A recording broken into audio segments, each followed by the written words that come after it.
You know, when we talk about pedagogy, even though we didn't say, let's talk about pedagogy. Right. But that is what we do. Yeah. When you talk about pedagogy, you know, the reality is it's about context. Yes. You know, if a teacher is not recognizing context, they're not recognizing the opportunity for learning. Yeah. You know, and part of what goes into context is perspective, how you see it, how I see it. But then the other part is scale. At what level do you see it? Do you have to zoom in? Do you have to zoom out? Yeah. You know, my two favorite visual artists in one medium is Rembrandt and Monet. Yep.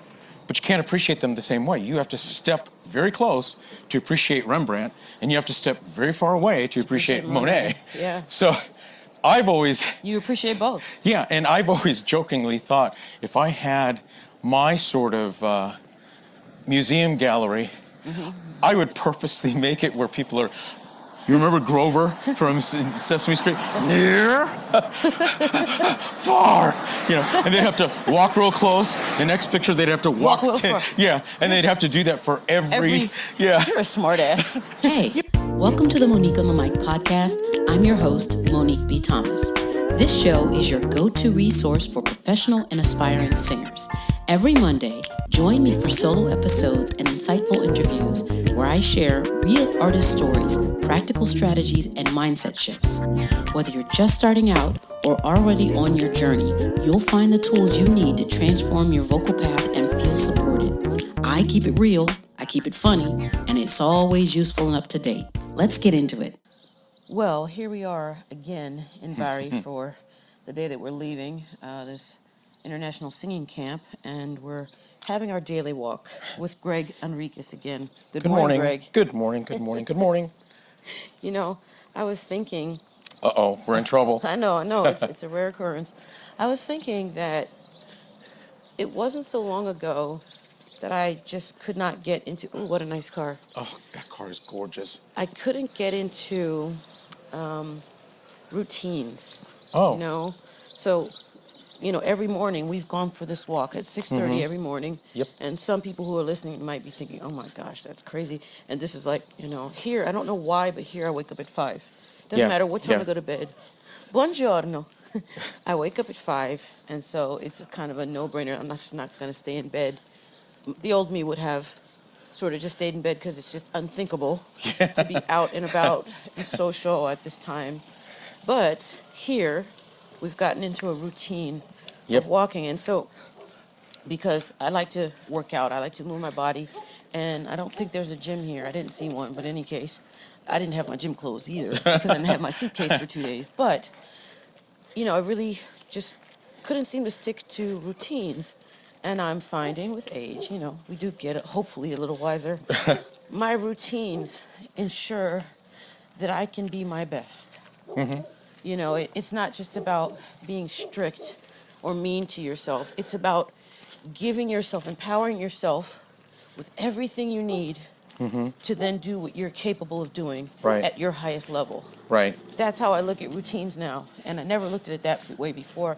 I always looked at it as, you know, my mom's telling me to do this. Gotta go at this time so you can get it. You know, you're thinking of it as some sort of constraint. Right. Rather than something that empowers you and enables you. What do you think about routines? You know what? I am such a routine person. It's so scary. And yet, you're anything but routine. No. I mean, I am so routine, but I think it's for me. It's just sort of the little things. Like what? I try to wait. The first thing I like to do when I wake up is read. Yeah. I love just reading for about an hour. Okay. And then I do love walking. I mean, that is like my favorite, you know, physical thing to do. Right. And so, yeah, I mean, those are my 2 early morning routines. And then, but I mean, I find that I'm very routine about a lot of things. Yeah. So. Well, that's not surprising when I look at how boring my life is? But thank you, Mo. Absolutely not. End of podcast. No, when I look at... buongiorno. That was an angry buongiorno. He looked angry. Well, look at the time. This may not be his routine. It's not. Somebody forced him to take that dog out. And I think it was the dog.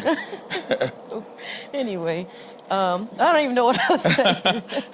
When I look at the kind of work that you do, when I say the kind, I don't necessarily mean the field, but also the kind of work that you do and the level at which you do it, it makes sense that there's nothing haphazard behind that. It makes sense that there's a design that sets you up to win.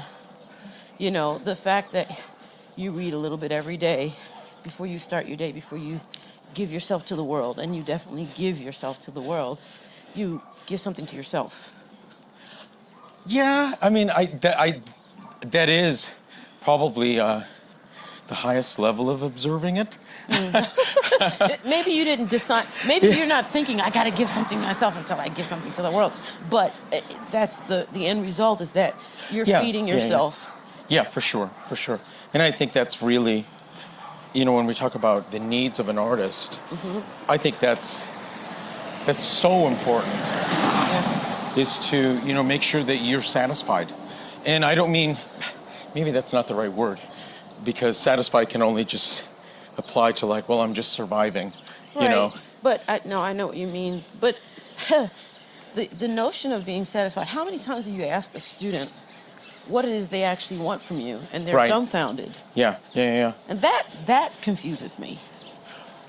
Well, I'm really interested in what your routine is.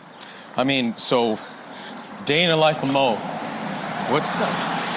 So currently, you know, when I'm home, because sometimes it's hard to keep your exact routine when you're not home, and you know, we travel a lot for different reasons. I travel a lot for, you know, teaching and for concerts, touring.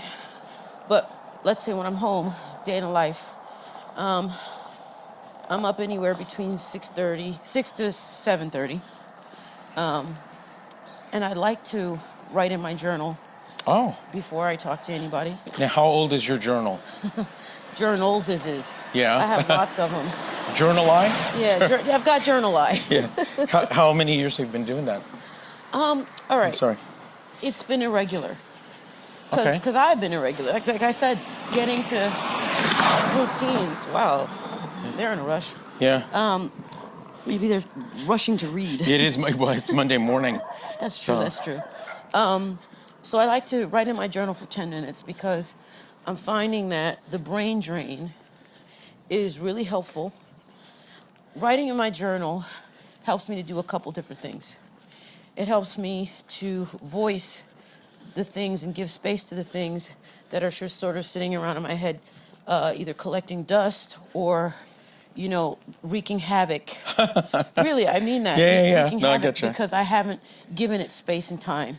Right. So by putting it on the page, I can begin to identify things that need to be looked at. Yep. I can put a name on it, honor it, and then work through it, rather than it just sitting there and things get piled on top of it. It's still there. I don't see it, but it's still there, and it's still taking up a lot of my mental energy, physical, emotional energy. So it's sort of like your mental desktop. Yeah, I go in and clean it out, but not only. It's also there, just the act of writing. And I don't write. I write manually. I don't feel exactly the same way about writing on a computer. Mechanically just writing. Yeah. Is really helpful, even though you absolutely can't read it. It's chicken scratch. I mean, Yeah. I should have been a doctor, but and some people might disagree. But so I write that, and it fosters my my creativity. That's helpful, and it also. But have you done this since you were a child and just sporadically? Off and on. Yeah. I have many journals, but I feel like I'm just now really making it a practice because I've really identified how helpful it's been to me. Which came first? The chicken or the egg? Yeah. You identifying it, or you doing it and then identifying it? Doing it and then identifying. Yeah, because you can't identify something you haven't done. Yeah. Or I recognize it because I'm like, you know what? When I'm having a period where I'm writing regularly, then things are different for me. Yeah. I have headspace. Yeah, totally. I have headroom. It also helps me to find patterns in my behavior. Mm-hmm. In a good or bad, patterns that are helpful, patterns that are not helpful. So, for example, I might find myself complaining about the same stuff. And at one point, God, that would be my journal. I'm kvetching about the same stuff. Yeah. And so at some point, my brain's like, you know what, you might want to do something about that. Right. You know, because the thing is, the things I write in my journal, I mean, I'm abusive to my journal. You know, I talk in incomplete sentences. I curse. You can't read it. But my journal is never going to say, look, you're getting on my nerves. Can you have talked about this thing for 20 days in a row and you haven't done anything about it. Get off your butt and do something about it. But what eventually happens is I realize, I'm like, darn, this is a theme. Yeah. You know? Yeah, you know what? I know the power. I mean, I shouldn't say I know. I've read about the power of journaling. Mm-hmm. And that's just not me. I don't know why, but I think I might have a form of journaling in the sense of when I go for my walks, which are pretty daily. Yeah. You know, I've got my phone. Right. And I sort of just take notes. Well. You know, but I mean, they have more to do with ideas that pop into my head rather than like this happened to me today or I want to do this. Right. But you know, I think this is a perfect example that we can use whether we're talking about singing or anything else. The perfect example of how something that's useful for one person in one way can get done in a different way for somebody else. Yeah. It doesn't matter that you don't journal. What matters is the stuff that's in your head gets cleared. Yeah, and you know what? And you really just reminded me that the word doesn't matter so much as the concept. Yes. Because that may be a form of journaling. You know, I mean, it's not like the journaling police are going to arrest me and say, that's not what you're supposed to do. Right. That's not journaling. Well, because the thing is, at the end of the day, what is it I'm trying to do? Is it that I'm just trying to journal? Right. Or is it trying to make room in my head? Right. Am I trying to clear my mental desk? Right. That's what I'm trying to do. And I think that's where we're going to go back to teaching. We're going to open more cans of worms today. This is where I think... Do I have to do this? Yes, no, you I'm do, kidding. and you know you like it. This is where I think people go wrong, not even just in the singing world and the teaching world, but just in the world in general. They see something that works, and they think that that is the goal. Yeah. And they apply it to everything. And it's like, no. Yeah. My routines are not just to be routine. My routine are to set me up. Right. So my routine, as it stands, works for my personality type. Yep. But it might not work you. for yours. Yeah. It's me. Yeah. I've come to trial and error. I'm not even finished with my routine, to be honest with you. Right. The first thing I try to do is write. I also like reading, but I haven't quite figured out whether I prefer reading it more in the morning at night or at night. But I do like reading, and it's interesting how, for my routine to work, it has to be a morning and night routine. Yeah. I have to get to bed at a certain time so that when it's time to get up, I have time to do everything that I want to do before I step into the world. So there's no frustration there. Well, I think I think there's, I'm sorry to interrupt you, but I do think that there's something innately human about what you just said. Mm-hmm. You know, like you said it just a minute or two ago. You know, it's a very used phrase, at the end of the day. Yes. You never hear anybody say, well, you know, at the mid part of the day. Right. You know. Yeah. It's always at the end of the day. At the end of the day, when we've taken into I account... want to be there at the end of the day when everybody gets their shit done. Oops. Oh, well, okay, this is an explicit podcast. Sorry, now. Thank you, damn it. Sorry. So people are going to listen to part 1 and can't listen to part 2. No, sorry. We'll just bleep it out. Will, are you going to edit this podcast? I will. I might hold you to it because editing is long. Well, you know, at the end of the day. So. But you crack me up, man. So, yeah, at the end of the day, Well, let me finish going through the routine. Yeah, so, please. I write. I might, if it depends on what I'm kind of working on at the moment, but I might be studying something. I'm getting in the habit of learning some new skills, actively learning new skills, because I'll pick up new skills along the way because I need them for something I'm doing. But knowing and unknowingly, you'll pick them up. Yeah. But I'm talking about I might be reading. It might even just be 10 minutes, 10 pages. Yeah. In fact, I set my timer when I write in my journal. Really? Because I could go on. I see what you're saying. Because I could go on and on and on. And I do have other things to do in my morning time. So I do the reading. I do the writing. The reading is not, it's optional. I do the writing. And I get up and I do my workout. Yep. And I do it so that, now I have kids and I have them every other week. I make sure that I have this time to myself before I see them. Yeah. So that when I do see them, I'm ready to be at their beck and call. And when you have kids, that's what it is. Right. And there's nothing wrong with that. I mean, I signed up for it twice. But I do know that in order to be of service to others, you've got to be well served first. Yes. Yeah. And who can serve you better than yourself? Because you should know at a certain point what you want and what you need. So I make sure I do those things, and I've gotten in the habit of making sure that all happens before I turn on my phone. Oh, wow. And okay. That's a struggle for me. Yeah. But this is something that I got from Mel Robbins. Yeah. I was listening, I listened to her podcast, and I also listened to, just some of the things she'll put on Instagram. And she was saying how people go into their phone immediately when they get up and, turning on their messages and going on the net and all that thing. It's like the equivalent of letting thousands of people into your bedroom. And that way of looking at it really hit me. That is perverse. Yeah. That is perverse to open up your personal world, your personal space. The first thing you do today is let everybody's shit in.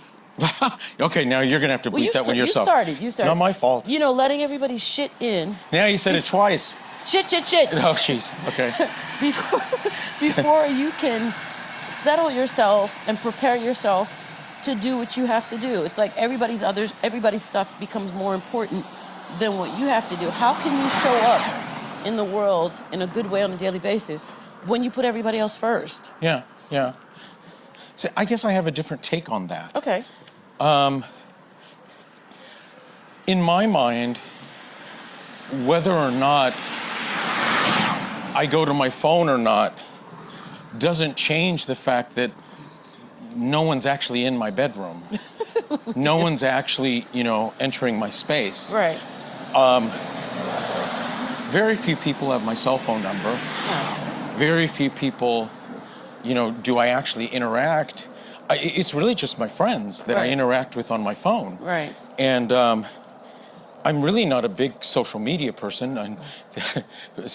We're doing this on a podcast, but you are so now. So I mean, Mel Robbins has a celebrity. Mm-hmm. She has demands on those platforms that I simply don't have. Right. So I think her perspective on it is absolutely perfectly true for her. Yes. It does not exist for me. Right. So when I open my phone in the morning, it's because I'm in another country and I want to see, how my friends are doing. Right. Did somebody message me? I mean, obviously the ones that have my phone, I don't even have, on my phone, I don't have that setting of like sleep and only let these people contact you. Because very few people have my cell phone number. Right. So the ones that contact me, or the ones that have my cell phone number, are the ones that I want to be disturbed by in the middle of the night. Oh, wow. So I guess, and I'm not refuting. No. I'm not refuting the tool and the ideology of what you're saying. But again, it comes down to how does this apply to you? Exactly. Yeah. So this is a recurring theme. Yeah. Once again, I think also for you, look, I'm just going to say it. You're peculiar. Yeah. You're different in that I think what the common person needs to do a certain thing, and I think the common person needs a lot of help. And I'm common people. I'm saying me. Well, yeah. I think I need a lot of help. I think you've already figured out a lot of that stuff by yourself, and you are meticulous about getting it done, whether you're knowingly doing it or not. But I can see that your routines are so ingrained, they're just habits that... And I would say that's not an alone thing. You know, it takes a village. And I think, you know, obviously, you know, I've got 2 older brothers, 2 older sisters. I do recall having parents, you know, and so I think, you know, depending on the environment that you were born into and raised and stuff like that. So I think a lot of my routines in that sense, you know, like you said, unknowingly, I think it's, you know, been habitualized because of, you know, childhood, you know. Right. Now, obviously, somebody listening to this podcast can say, well, that sounds like childhood abuse. You know, this guy needs therapy. Well, I would agree, but, you know, let's table those thoughts for a second. But I think, I think there's a lot of habits that I have right now as an adult, that are the ones that I had since childhood. You know, and so... Now, like I said, maybe I'm admitting to, you know, needing therapy, but I do see that I see my life as just an ongoing series of what I was doing when I was a child. Wow. Now, you know. See, I'm glad you can look at it like that, because if I were doing the same things in the same way that I did as a child, my kids wouldn't even be alive. I probably wouldn't even be alive, because I was a mess, a hot ass mess, really.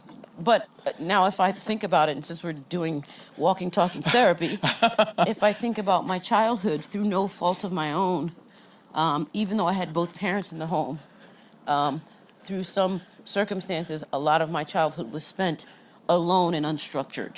Yeah.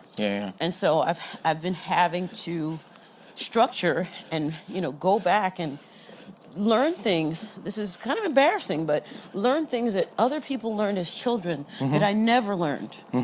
You know, and it's a struggle, because when you've been doing things without structure for so long, structure feels like jail. It feels like punishment. Yeah. But when you get it, when you understand that structure is there to give you something to push against, because if you have nothing to push against, you don't know where you're going. Yeah. I always find this interesting. There's so many things you can learn about human psyche from babies, and just, you know, studying babies and watching babies.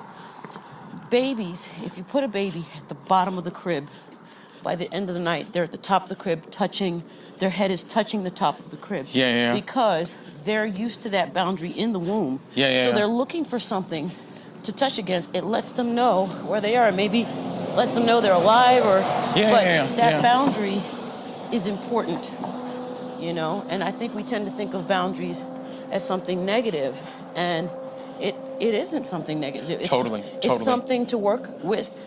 Yeah. No, I agree. And maybe boundaries, and I get what you're saying, because it is early morning.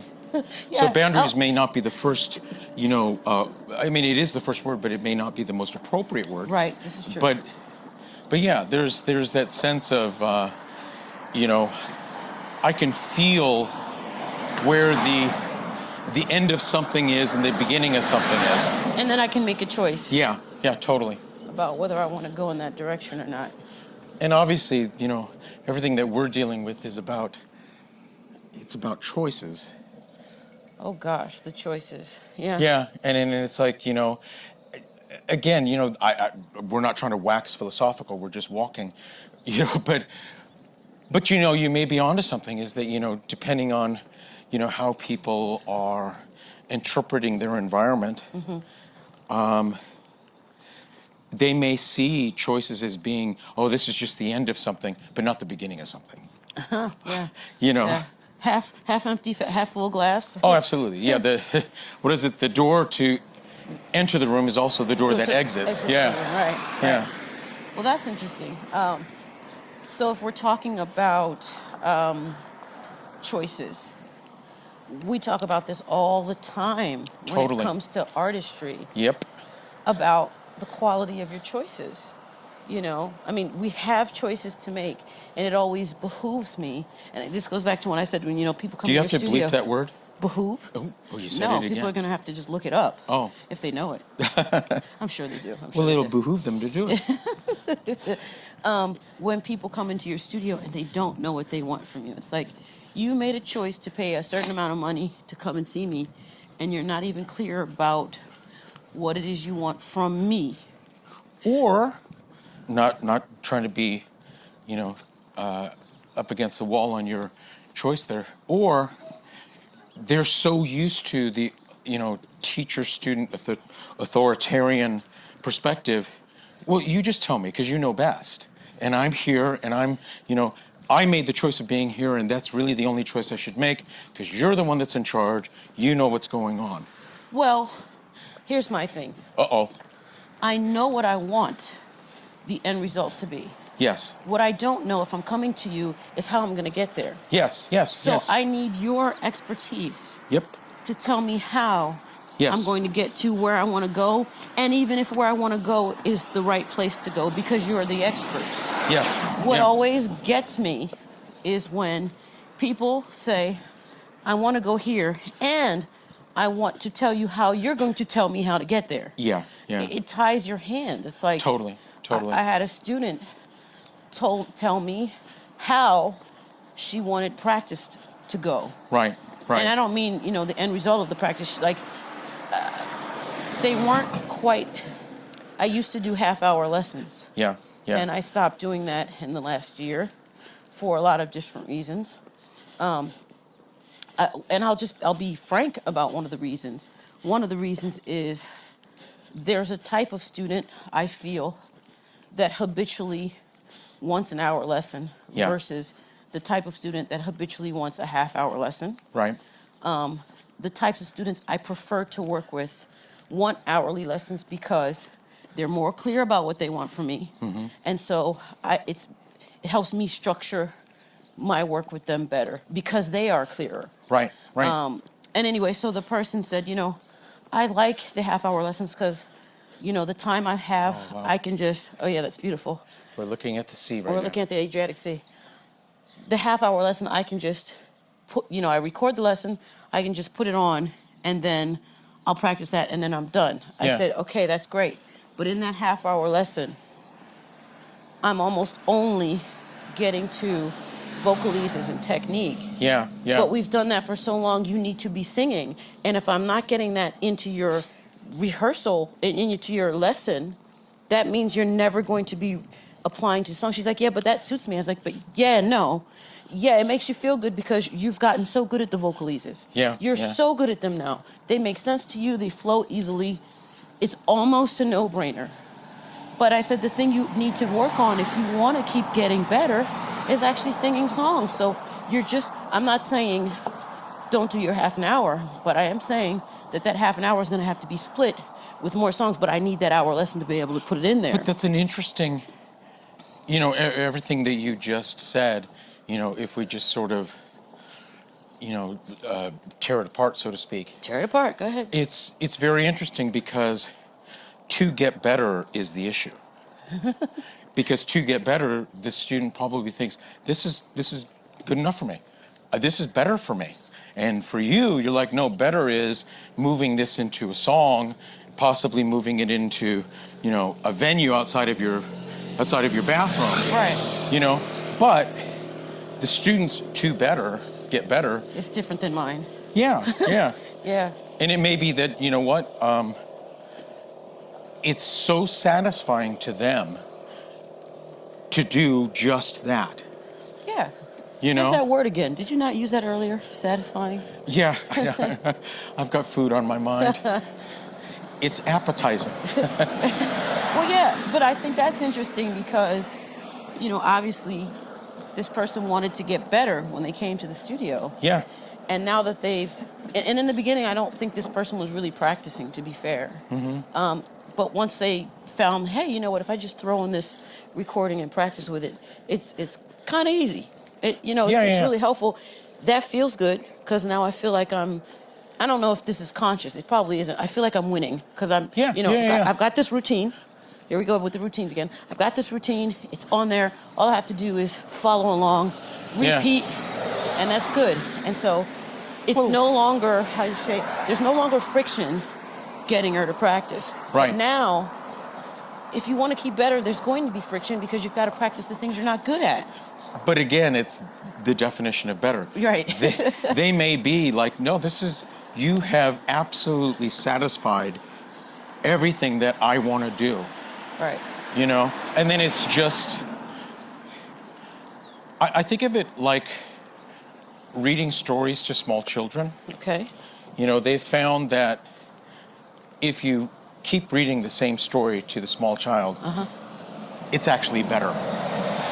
Because the routine, the familiarity, you know, and that's why, you know, oftentimes very small children are like, read that story again. Oh, you don't want another? No, I want to hear that story.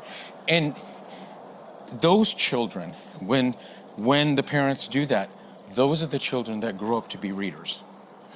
You know, and so it could be with this student, and again, you know, like I said, I don't want it to sound like I'm, you know, I'm against what you're saying. No. But it could be that this student next month all of a sudden graduates in the direction that you see as the definition of better. See, and this is, therein lies the problem between teacher and student. Yep. When the definitions of what is wanted or the goal is different. Oh, absolutely. You know. That's why I often, you know, for me, I often think of things either they're going to be differences in semantics, you know, are these words what you think they mean? Do you guys agree on the words and the terminology and the concepts? Right. Or it's just plain philosophy. Right. You know, so I tend to look at things, and it could be shades of combinations of those. But I do tend to believe that things are that way, you know, especially in, again, it's like we were talking about in the other walk the other day. You know, the fact that any time you have to deal with a human, there is that element of art. Yeah. You know, and notice I separated the F of an art. I didn't say fart. Sorry. Well, with some humans, there's an element of fart. Yeah. Sorry. No, but I think therein is, you know, therein is, I think, where, for me, that's how I sort of venture out, is I sort of look at things like, okay, what's somebody's working philosophy here, and what is someone's, you know, where are there semantical differences? Yeah. You know? Now, that could and has posed problems. How so? Well, because sometimes a cigar is a cigar. You know? You sometimes don't always have to overthink things. And and for things it's that always aren't there. Exactly. And it's a matter of saying, okay, did I read too much into this? Yeah. You know? I always think of things as, you know, zooming in and zooming out. Yep. And I think we need, as teachers, anybody that works with people, Which is everyone. right, Yeah. needs to be able to zoom in and zoom out accordingly. Yeah. And I think some Sorry. people are fixed on zoom in and some people are fixed on zoom out. Absolutely. But you've got to be flexible and like say, hey, wait a minute. This requires a little bit more detailed look. Or, you know what, let me zoom out here and take all the pieces into account and see what this actually looks like. What picture am I really looking at? Well, yeah. I mean, you know, it's the Wittgenstein. Am I looking at a rabbit or am I looking at a duck? You know, it's the same picture, you know. Man, excuse me, I'm going to cut you off for a second. But the show notes for you are like, the other show notes I wrote for yesterday are like, Schrodinger's cat, Locard's, whatever, you know, John Searle. Yeah. Everybody else is like, here's my social media. And yours, I'm like giving working definitions. This is what I love about you. It's what I love about you. Because you can't be in your presence and not learn something profoundly different than what you would have learned if you didn't come into contact with me. Or it's just great BS. Well, you know? Well, I'll zoom out and take it. Well, and that was what I wanted to, that's what I wanted to sort of capture for a moment, is, you know, when we talk about pedagogy, even though we didn't say, let's talk about pedagogy. Right. But that is what we do. Yeah. When you talk about pedagogy, the reality is it's about context. Yes. If a teacher is not recognizing context, they're not recognizing the opportunity for learning. Yeah. And part of what goes into context is perspective, how you see it, how I see it. But then the other part is scale. At what level do you see it? Do you have to zoom in? Do you have to zoom out? Yeah. My two favorite visual artists in one medium is Rembrandt and Monet. Yep. But you can't appreciate them the same way. You have to step very close to appreciate Rembrandt, and you have to step very far away to appreciate Monet. Yeah. So You appreciate both. Yeah, and I've always jokingly thought if I had my sort of museum gallery, I would purposely make it where people are. You remember Grover from Sesame Street? Near, far, and they'd have to walk real close. The next picture, they'd have to walk real far. Yeah, and they'd have to do that for every. Yeah. You're a smart ass. You would have everybody doing exercise. Oh, absolutely. But I think that's so important because, how do you capture or better understand something if you can't see it from different angles? Yeah, and in this sense, we're not talking about perspective. Because it's how you see it, how I see it. So it's a given that it's different perspectives, right? But different scale. Different scale. Yeah. Because I often find, staying in our field, I often find that people are trying to discuss things from a scale that they don't experience. It's like, well, and again, this is going to sound like I'm being harsh against science, which I'm not. I fully love. If you talk to some of my friends, they'll tell you I really should have been a scientist. Well, I think you are, though. Well, I do. But we have to add mad. But nobody, I don't know anybody.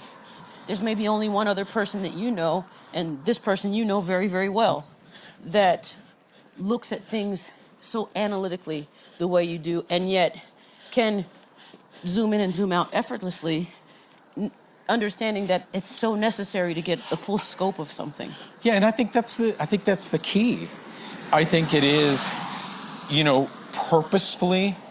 We only live in two worlds. We either live in habit or we live in decision.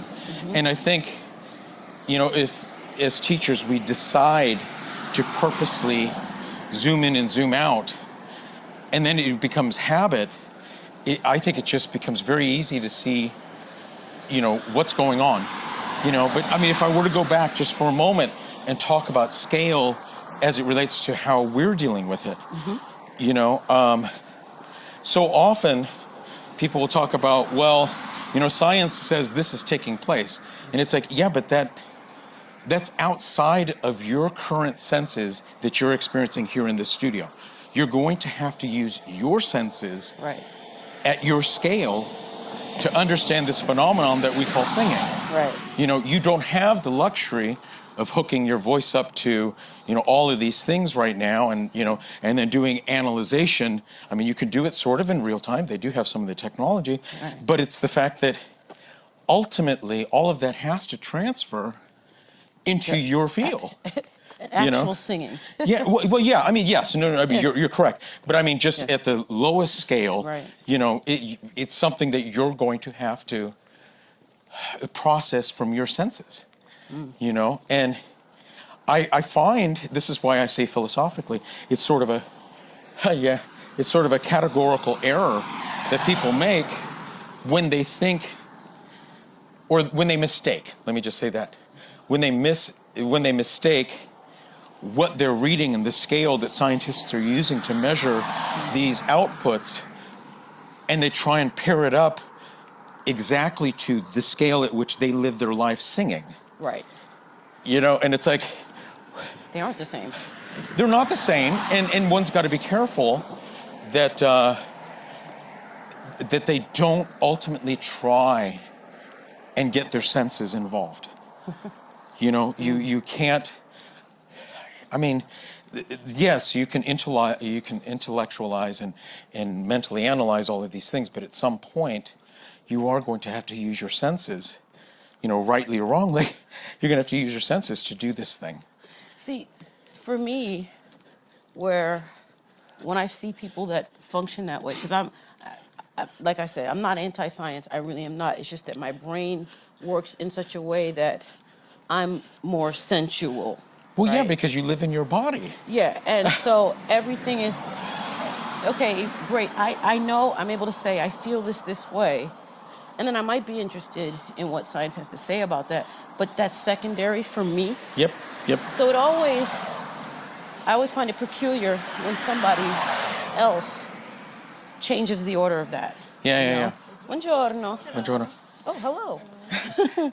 Oh, and they smelled good too. Yeah. I don't know if they said the same about us. No, they anyway. didn't. But luckily, we were upwind from them or downwind from them. So I always find it interesting when people put the science before what they experience and run by that. That makes absolutely no sense to me. Right. And I can see both sides of it, but that's the challenge, isn't it?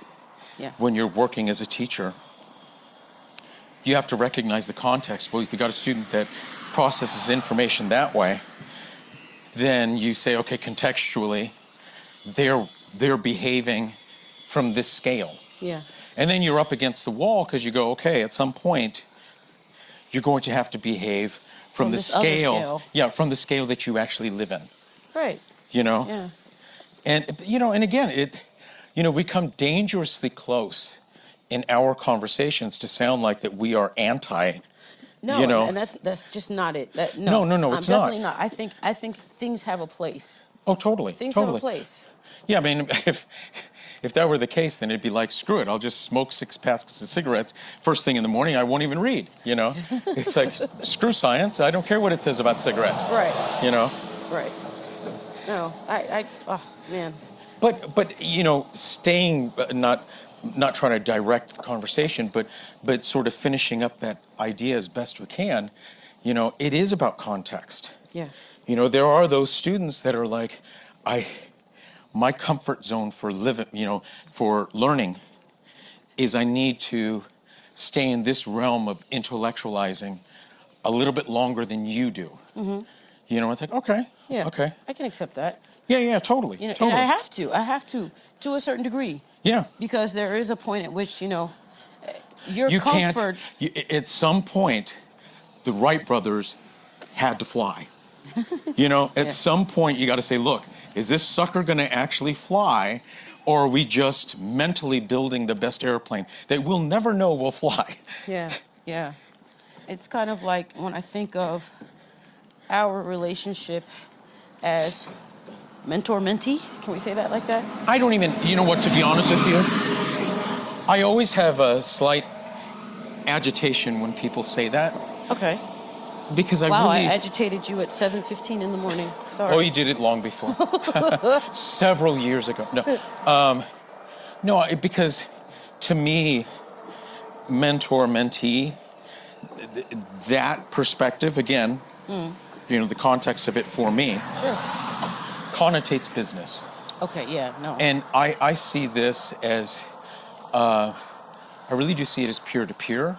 Okay. I do see it as, possibly teacher-student. Mm-hmm. I do see it as,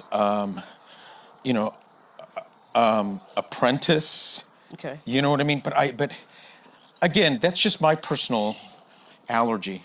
No, I get that. I will say that at this time in the morning, my vocabulary is limited. And yeah. It's certainly our exchanges has never diminished to a business transaction. Obviously not. Yeah. And to be honest with you, I have no idea what I was going to say. No, and I'm sorry. That's okay. I ruined it, but... Oh, I know what I was going to say. It was the point of, in our exchanges, there's a trust that I know when I come to see you, I trust that if I say to you, do what you want, I know that ultimately I'm going to get what I need. You know, that is Whether I the know it or secret. not. Yeah, that's the secret hope. Yeah. But so I don't really believe in luck. I do believe in, and this is just me, but I do believe you get what you're looking for. Whatever it is you're looking for, you're going to find if you look long enough. And I've been looking for you as a teacher, as a pedagogue, as a human. I've been looking for you. I've been looking for somebody to guide me in my quest for vocal excellence, whether that's as a teacher or as a singer. And enrobed in that comes the human aspect. Yeah, totally, I watch how you conduct yourself. You know, I lost my mother when I was 93, in 1993. Yeah, so. You were Benjamin Button. You were reverse aging. Yeah, I lost my mother rather young, and I lost my father pretty young as well. Yeah. And I'm not saying you're like my father. You're not even old enough to be my father. Well, I'm glad you didn't say I was like your mother. No. Okay. No, you definitely don't look like no. Too hairy. So, you know, there's maybe holes in parts of my life. Wow, I didn't realize this podcast was going to be so personal. But that's okay. That's okay. I'm not, you know, I'm okay with that. But I realize that there are things in the way an adult moves through life that I may have missed because I didn't have my parents to, you know, to bounce things off of. Yeah, you totally. know? And, well, the other thing is, they weren't in the field that I'm in, so I wouldn't have been able to bounce a whole lot off of them in that way. Well, I could have, but they might not have given me information that would be adaptable to what I'm doing anyway. Yeah, maybe. Because because you're a parent, you know how it is that... I mean, they'd have an opinion. Yeah, but is that opinion really usable in this usable situation? In this particular situation? Yeah. Right.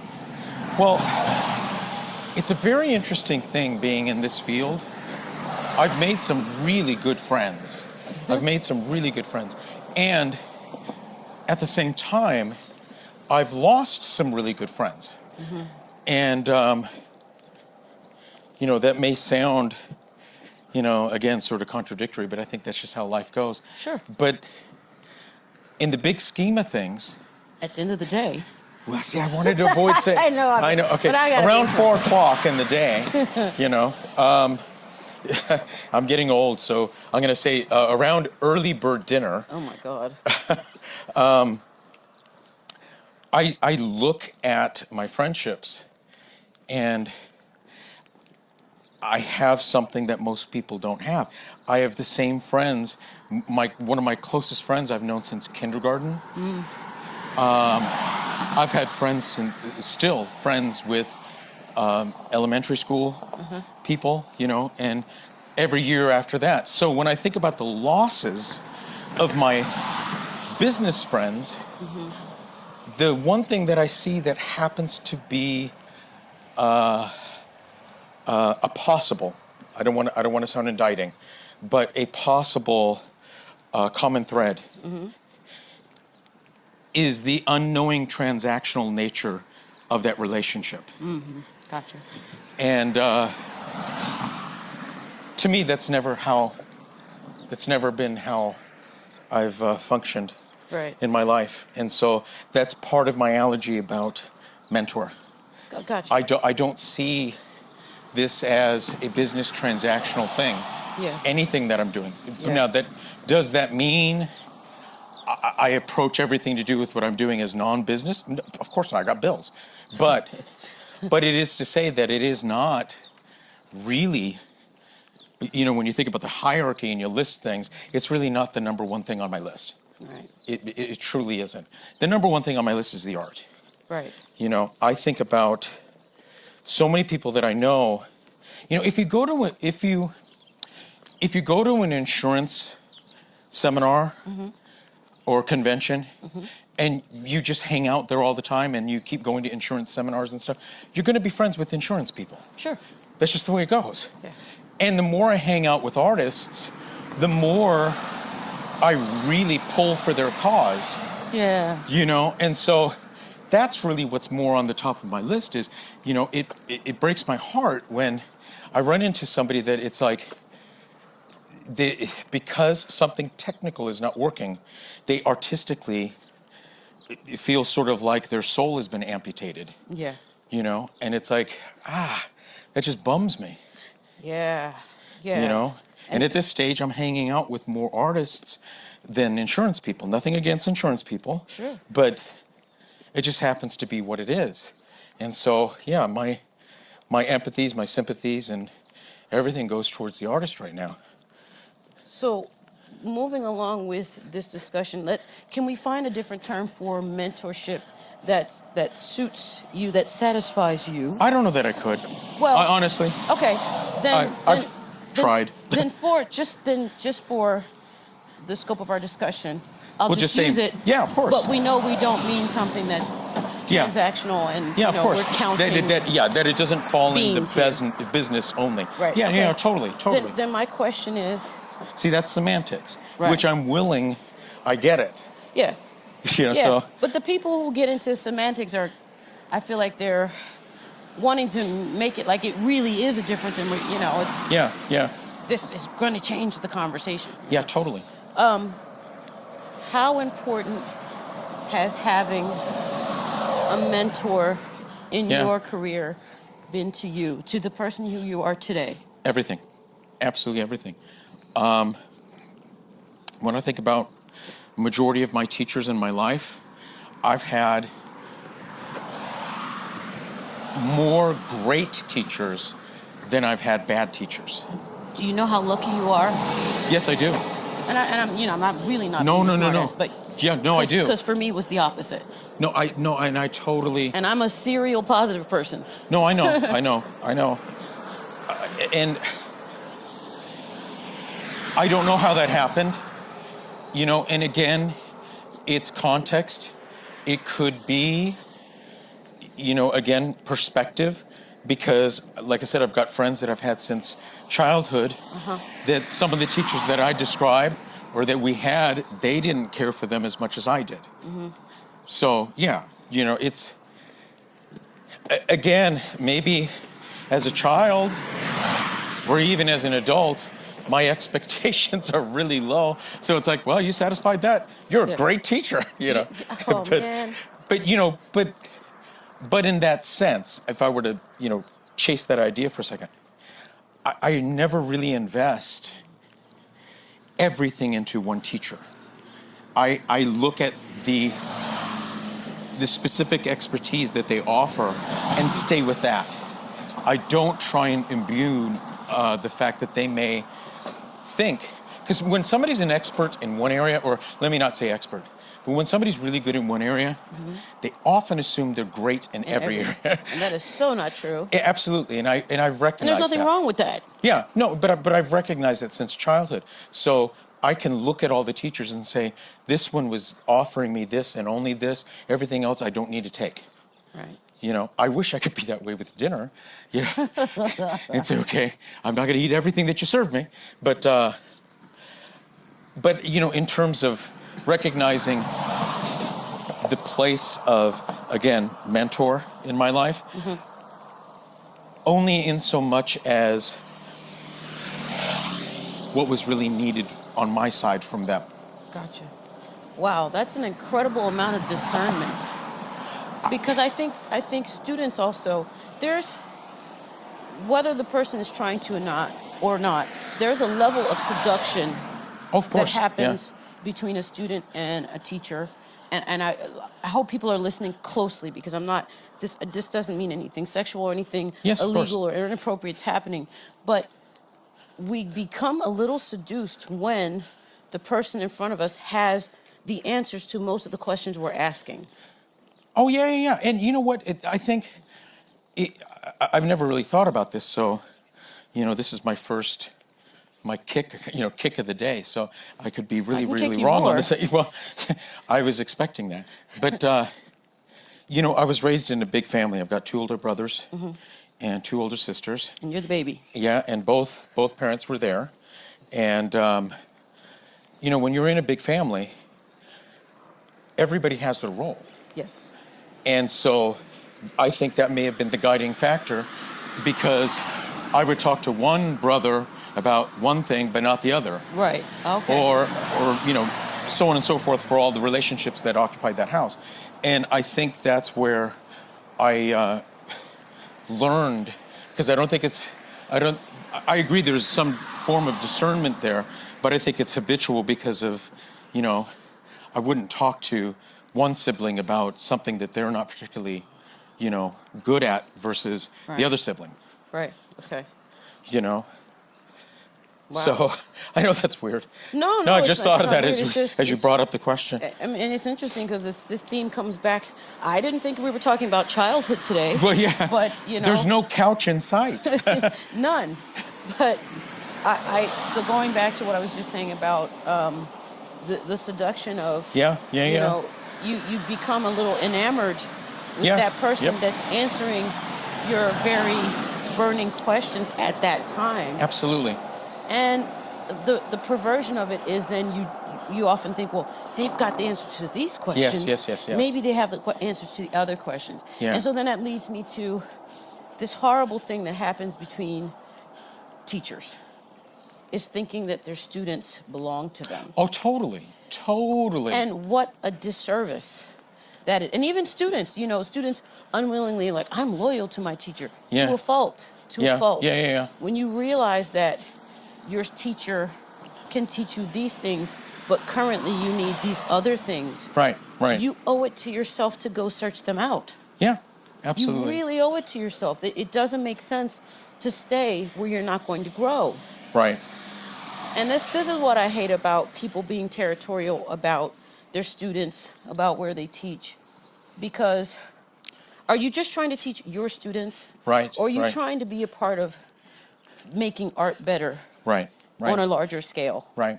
Because that's how I look at it. That's my perspective. Right. Is that I want to help empower people with the knowledge that I have, and however long that time is. Mm-hmm. Because I do feel it's a privilege to work with people. Yeah, totally. I think you have this person before you for a certain period of time. It might be 1 lesson, it might be 1,000 lessons. Right. And everything in between. But during that time, I have to do the best that I can to give them what I think they need. Right. And also satisfy, there's that word again, what they think they need. Yep. And then they move along.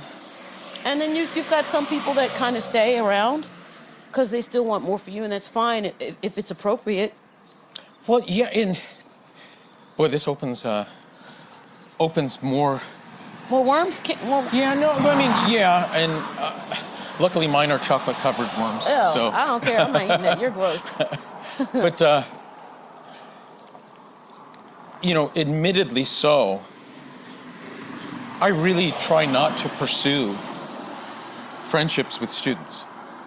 I really, I try and keep that distance. And that's me, because I've seen other teachers that they can do it successfully. Mm-hmm.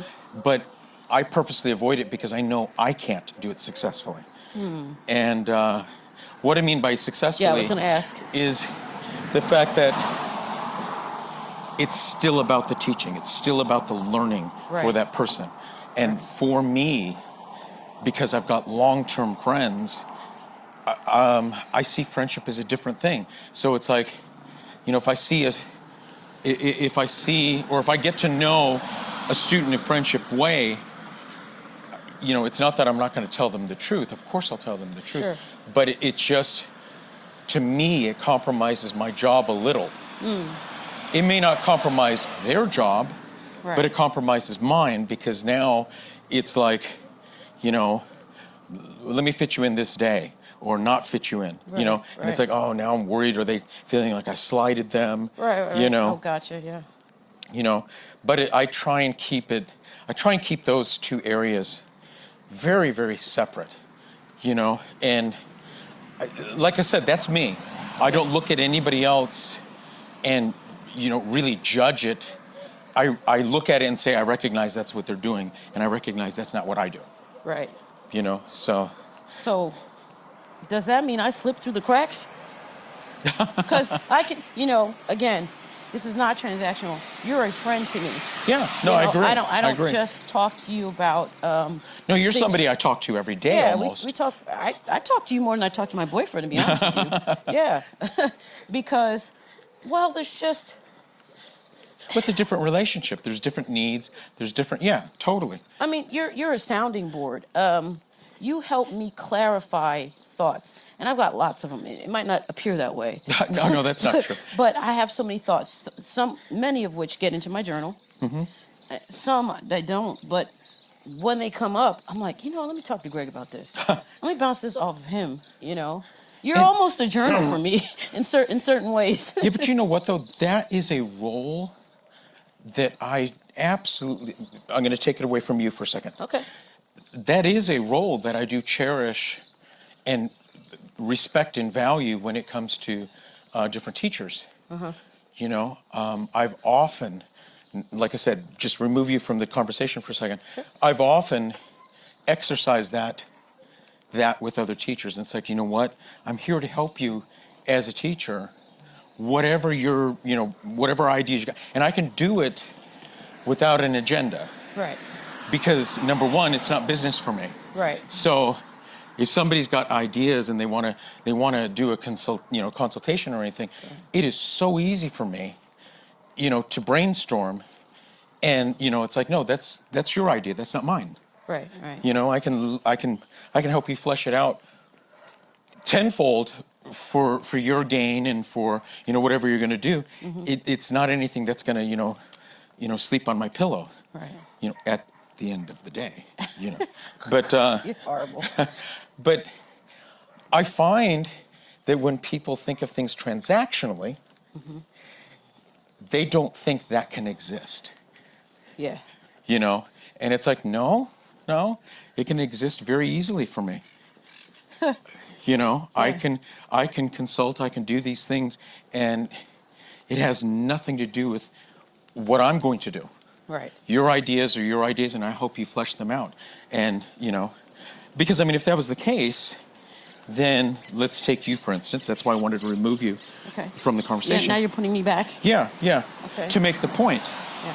You and I have been talking about all of these things that you deservedly should do because you're so talented. But if it was purely transactional, I would have done it. I would have created all these things a long time ago. Sure. Because you gave me the ideas. And I talked with you about the details, Yeah, but that's not the case, And I think that's an important thing for, I'm going to say students, and students can include artists and teachers, even though I think teachers are artists. Yes. But to be clear for the podcast, that includes teachers, If they have ideas, I hope it has been, I think I've got a really good track record that well into the 90 percentile of the teachers that I talk to that consult with me about their ideas of projects and stuff, mm-hmm. it remains theirs. Yeah. I've never stolen anybody's idea. I've never, and part of it is because ultimately, like I said, if you look at the working philosophy, number one, it's not business to me. Right.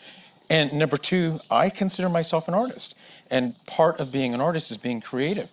And I don't find joy tracing over somebody else's picture. Right. I love that. Yeah, this is art. Yeah, and it's like, when I create things, it's because I created it. Yeah. Can I have a muse? Sure. Absolutely. But that muse is not a copy and paste. No. It's not going to push you to execution. Yeah, and so this may not be necessarily where you might have wanted to go with this, but I feel compelled to say this because,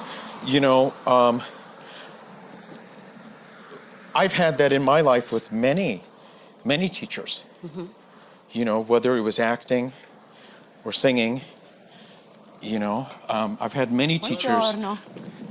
I've had many teachers that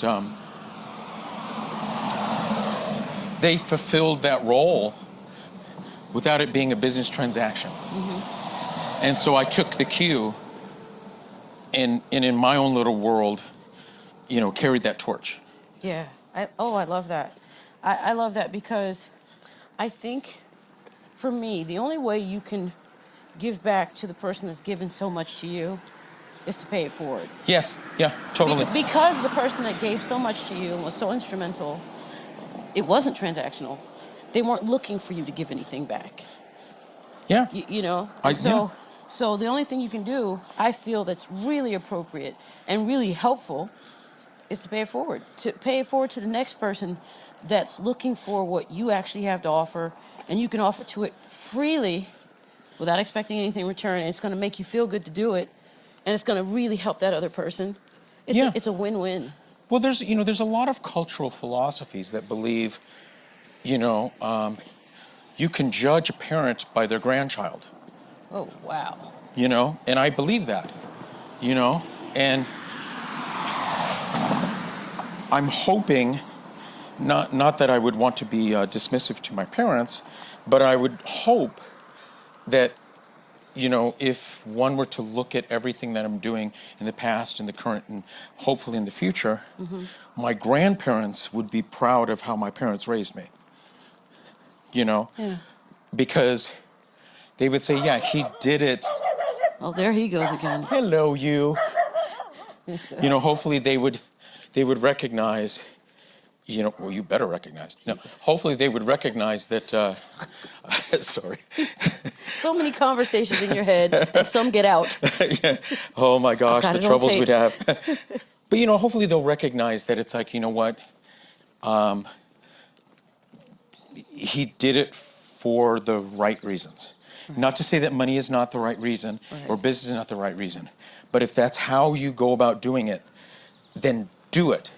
Don't make any excuse for it. Do it your way. Right. And so I don't have any blurred lines in that regard. Anybody that really knows me, it isn't about the paycheck. Right. Because let's face it, we could make money other ways, No, you know what I mean? It's like, but it's just I want to live in the arts. Yeah.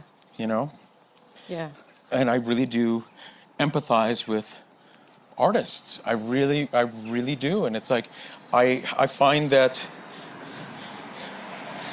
the closer I stay to helping artists, whether they're teachers or singing artists, I'm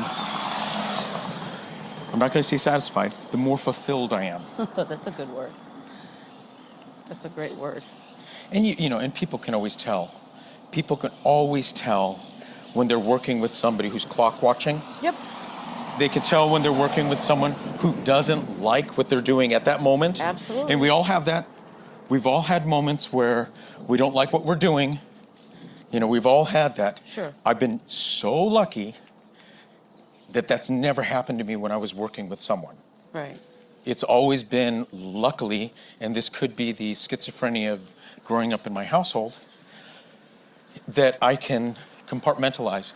So if I have something crappy going on, the moment I start teaching, that's it. Yeah. I'm 100% focused on that person in front of me. Well, and then my life falls to crap, but there you go. Well, I have to say, I had that experience this week, and we'll close out with that because all is well that ends well, right? Yeah. I came here I left on Thursday, and my bag got here Saturday. So I had the same clothes. I had to wash my underwear and put them back on, take shower, and put on dirty clothes. So camp members are like, wow, this teacher stinks. Literally. That's not true.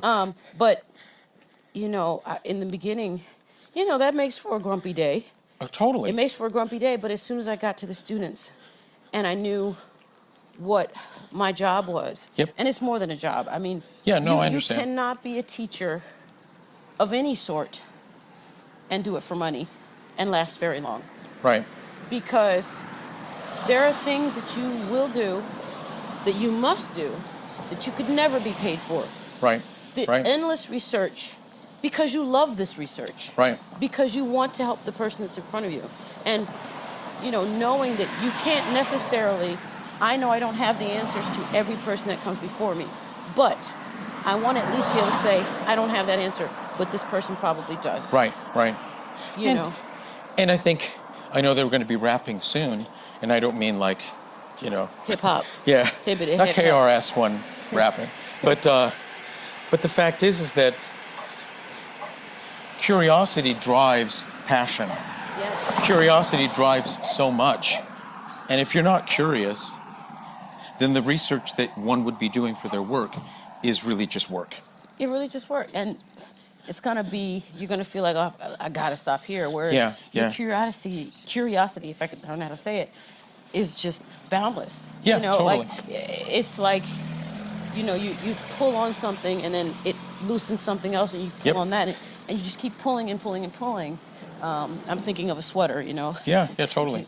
But the number of times where I'd go to YouTube looking for a particular sound because I needed that sound to teach somebody something. Yep. And I got it, but then I also got some other stuff, and I just stayed. Yeah. You know, and I got other sounds, and then I'm like, oh, you know what? This sound is good for this person. I wasn't even looking for them. Right. You know, it always behooves me when people don't have that curiosity about the thing they say they love. Yeah. Because if you're not curious about the thing you say you love, how do you really love it? Because then it's like you're just assuming you know everything there is to know about that thing, and then it's done. Which is sort of could be another podcast because it is analogous to relationships. Yeah. If someone's not curious about the person they're with, the curiosity ends. It's pretty much the end of the relationship. Yeah. You know. Well. Speaking of the end. This is pretty much the end of our walk. And also the end of a podcast.